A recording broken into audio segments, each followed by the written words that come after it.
Hello students, solution में आगे चले हम लोग। अब देख,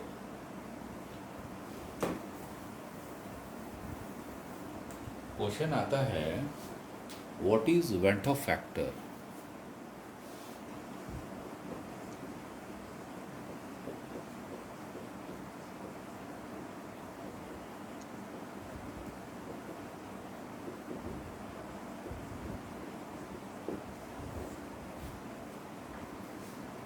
ठीक है,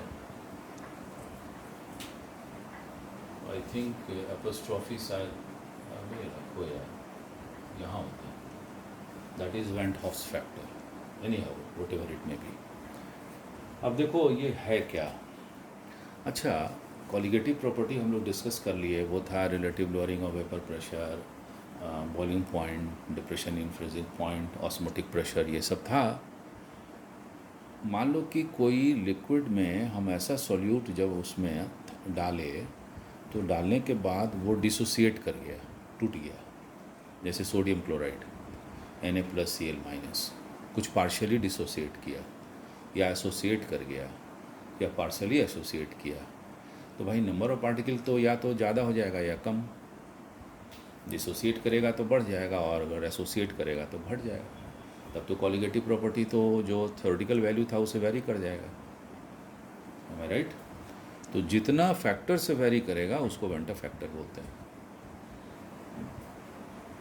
है ना। फिर से सुनो, क्या था, जब किसी सॉल्यूट को किसी सॉल्वेंट में डालते हैं तो वो डिसोसिएट या एसोसिएट कर सकता है। नंबर ऑफ पार्टिकल इंक्रीज या डिक्रीज हो सकता है। तो नंबर ऑफ पार्टिकल अगर इंक्रीज या डिक्रीज होगा तो कॉलिगेटिव प्रॉपर्टी वेरी कर जाएगा थ्योरेटिकल वैल्यू से। जिस फैक्टर से वेरी करेगा उसको हम लोग वेंट ऑफ फैक्टर बोलते हैं, डिनोट करते हैं स्मॉल आई से। ठीक है, तो क्या हो गया, इट इज़ द, कैसे लिखेंगे, when a solute is added to a solvent if it either associates or dissociate,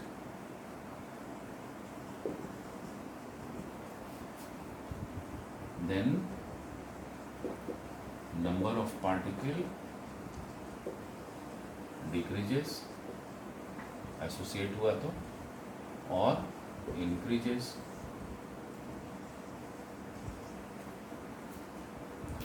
in the solution. Hence colligative property gets changed from original value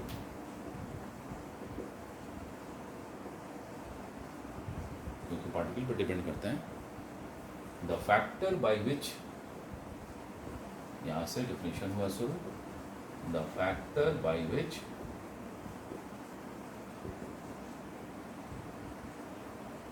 colligative property is changed is called Van't Hoff factor.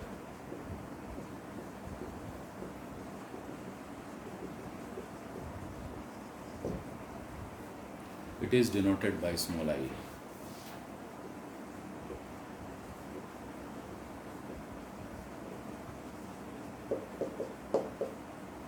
ठीक है, तो हम लोग इसको कैसे लिखेंगे expression के form में।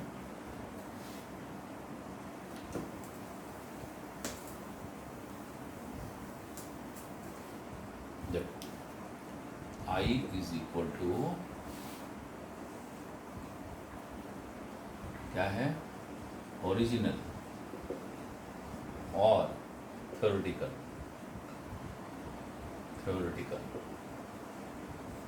और नॉर्मल। कोई कोई बुक में तीनों में से कोई एक चीज़ लिखा रहेगा, don't get problem. So normal colligative property, यहाँ पर क्या होगा, ओरिजिनल नहीं, यहाँ पर एक्सपेरिमेंटल। ठीक है ना। नॉर्मल की जगह एबनॉर्मल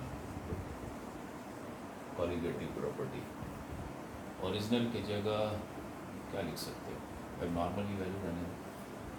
तो ये जो वैल्यू होगा ओरिजिनल से जब डिवाइड कर दोगे, जो तुम्हारा एक्सपेरिमेंटल वैल्यू आया है ना, तो वो तुम्हारा आई बता देगा। सिंपल है, ठीक है ना। अब देखो एक बात बता रहे हैं, कॉलिगेटिव प्रॉपर्टी जो होता है ना, वो मोलर मास का इन्वर्सली प्रोपोर्शनल होता है, ठीक है। Colligative property is inversely proportional to molar mass. तो कॉलिगेटिव प्रॉपर्टी से हम लोग मोलर मास पता करते हैं, न्यूमेरिकल्स में डिस्कस कर लेंगे। तो वो तो सही वैल्यू कभी आएगा नहीं, हम लोग तो मान के चल रहे हैं ओरिजिनल फार्मूला, लेकिन उसमें आई तो फैक्टर आ गया ना, तो मोलर मास का वैल्यू कुछ और आ जाएगा। तो आई वहाँ से भी निकाल सकते हैं हम लोग। तो आई का वैल्यू क्या लिखेंगे, ये मोलर मास नीचे है, कॉलिगेटिव प्रॉपर्टी ऊपर है, तो उल्टा हो जाएगा, है ना। तो यहाँ पर क्या हो जाएगा, नॉर्मल मोलर मास जो उसका होगा divided by abnormal molar mass, ये आई आए। फिर हम तुम लोग को न्यूमेरिकल में अपना तरीका सिखाएंगे, बुक में तो है दिया हुआ है ना, बट देखना उससे फ़ायदा होगा। तो you can calculate the value of i. अब आई कैसे निकालते हैं उसके लिए बात करते हैं।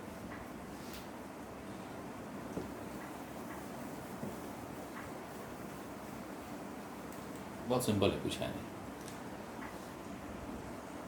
Calculation of I for a strong electrolyte.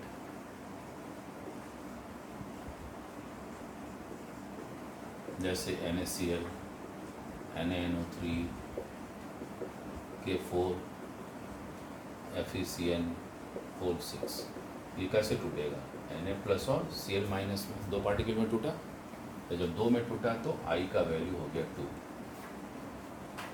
NaNO3 कुछ और ले लो यहाँ पर, अच्छा रहेगा, कैल्शियम नाइट्रेट, तो Ca++ 2NO3- आई का वैल्यू 3, 3 पार्टिकल हुआ। इसमें कितना हो जाएगा, 4K+ FeCN6 4 और 1 5, तो I = 5। स्ट्रॉन्ग में कोई प्रॉब्लम नहीं है। अब आते हैं वीक इलेक्ट्रोलाइट में।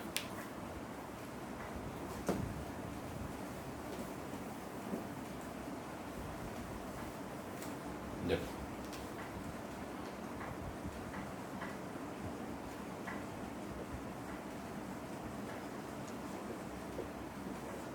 ठीक है, इन केस ऑफ एसोसिएशन, पहले का डिसोसिएशन करते हैं।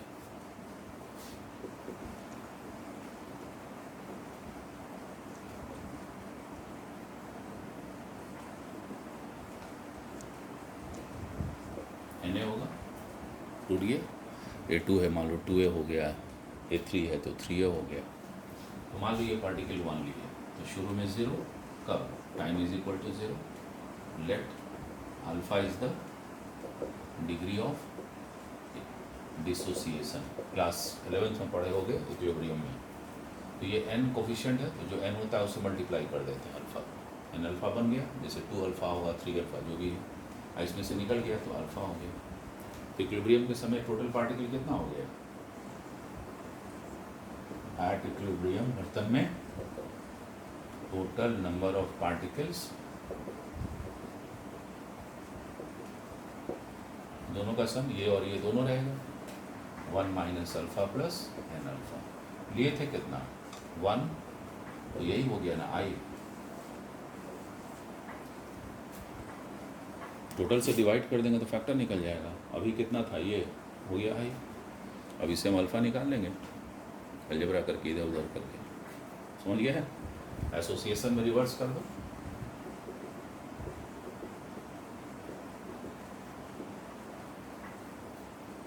ये Na है तो ये An होगा, अगर ये 1 है तो 0, time = 0, alpha is the degree of association, ठीक है। तो ये कितना हो जाएगा, अल्फ़ा/n, यहाँ हो गया 1 - अल्फ़ा। टोटल पार्टिकल कितना हो गया, total particle at equilibrium 1 minus alpha plus alpha by n, ठीक है। आप कितना लिए थे? 1 से डिवाइड कर दो, हो गया आई, दैट्स ऑल, फिनिश। यहाँ से तुम आई दिया हुआ है तो एन दिया हुआ है तो अल्फ़ा निकल जाएगा, एन आई दिया आई और अल्फ़ा दिया तो एन निकल जाएगा, जो भी दिया है न्यूमेरिकल्स करेंगे हम लोग। This is all about your solution. अब एक बात तुमको बताते हैं जो नॉर्मली सिंपल तरीका सिखाते हैं।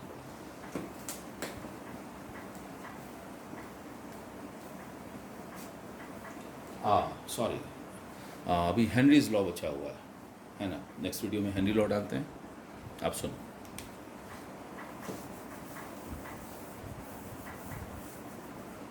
हमारे पास कौन कौन फार्मूला है? पहला है P solution P not A chi A P not B chi B. दूसरा है P not minus P S by P not chi solute K B, sorry, del T B K B into molality delta T F K F into molality and pi is equal to C R T. और एक Henry's law है, अलग से show करेंगे। ये ideal solution, मतलब जब ना डिसोसिएट होगा ना एसोसिएट होगा, और अगर एसोसिएट या डिसोसिएट हुआ तो कॉलिगेटिव प्रॉपर्टी यही 4 फैक्टर होता है, तो सिंपली यहाँ आई से मल्टीप्लाई कर देना, बस हो गया। ऊपर वाला में आई नहीं लगेगा क्योंकि वो उसमें कॉलिगेटिव प्रॉपर्टी नहीं है, उसमें पार्ट कॉलिगेटिव प्रॉपर्टी ये 4 होता है, यहाँ पर ये आई होगा। हम न्यूमेरिकल में सिखा देंगे, डोंट वरी।